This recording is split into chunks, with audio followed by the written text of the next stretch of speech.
Working with photographs and other image objects is incredibly easy in Kofax Power PDF. First, we'll go to Edit, select Edit Object, and for example, we can select this photograph and move it around the page, maybe right-click on it to add some filters. Or we can edit other image objects like this arrow. Again, we'll right-click on it.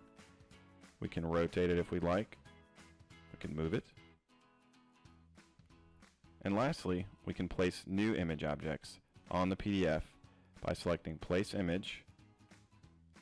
And we'll change the filter to show all compatible image file types.